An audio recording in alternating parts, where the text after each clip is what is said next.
Assalamualaikum warahmatullahi wabarakatuh. Perkenalkan, nama saya Musabihan, NPM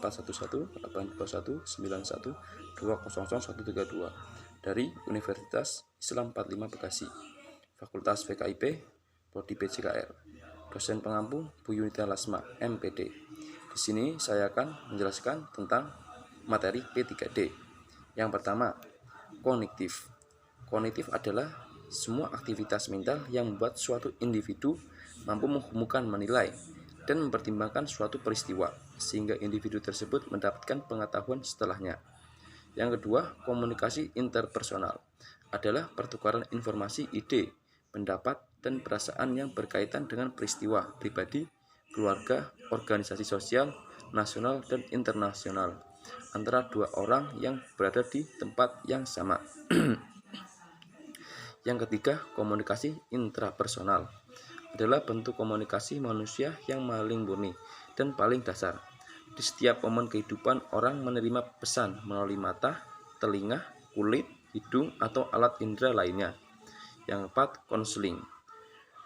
Konseling adalah upaya membantu individu melalui proses interaksi yang bersifat pribadi antara konselor dan konseli, agar konseli mampu memahami diri dan lingkungannya, mampu membuat keputusan dan menentukan tujuan berdasarkan nilai yang diyakininya, sehingga konseli merasa bahagia dan efektif perilakunya.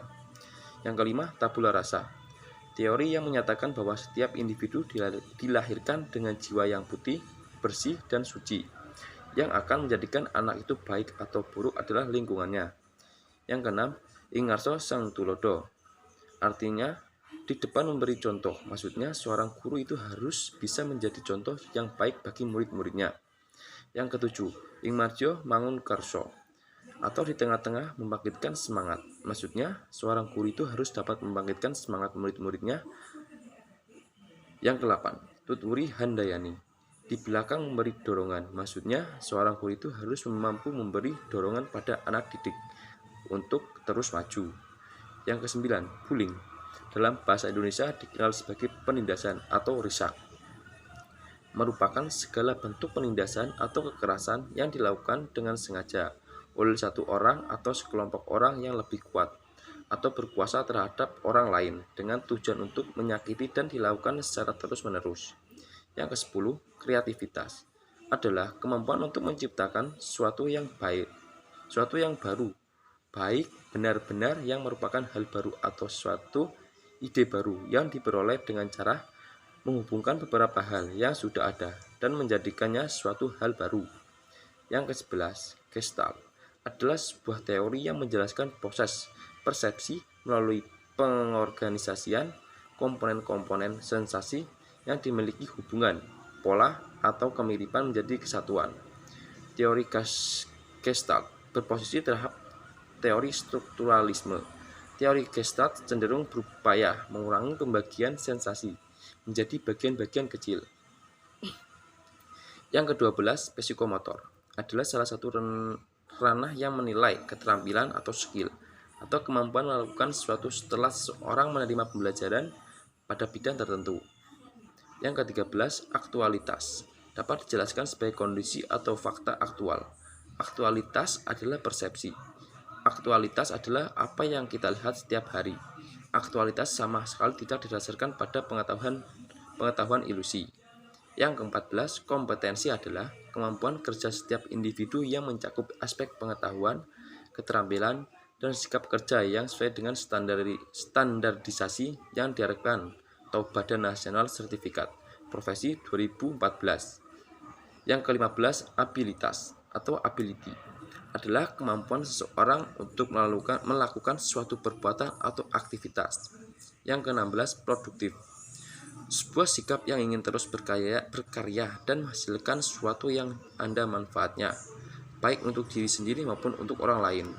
Yang ke-17, teori asosialisasi. Menghubungkan antara satu peristiwa dengan peristiwa lain, antara seseorang dengan orang yang lain yang dipandang sebagai rangkaian yang saling berhubungan dengan keterkaitan satu sama lain. Yang ke-18, dependensi atau ketergantungan adalah keadaan di mana kehidupan ekonomi atau negara-negara tertentu dipengaruhi oleh perkembangan dan ekspansi dari kehidupan ekonomi. negara-negara lain di mana negara-negara tertentu ini hanya berperan sebagai penerima akibat saja. Yang ke-19, stimulus adalah bagian dari respon stimuli yang berhubungan dengan kelakuan. Dalam fisiologi, stimulus adalah perubahan lingkungan internal atau eksternal yang dapat diketahui. Respon adalah istilah yang digunakan untuk psikologi untuk menanamkan reaksi terhadap rangsang yang diterima oleh panca indera. Yang ke-20, lingkungan pendidikan adalah berbagai faktor lingkungan yang mempengaruhi praktek pendidikan lingkungan. Pendidikan juga merupakan wilayah atau daerah seseorang untuk dilatih dalam sikap dan tata lakunya yang bertujuan untuk mendewasakannya melalui pengajaran dan pelatihannya. Sekian penjelasan materi P3D. Apabila ada kesalahan, saya mohon maaf. Terima kasih. Wassalamualaikum warahmatullahi wabarakatuh.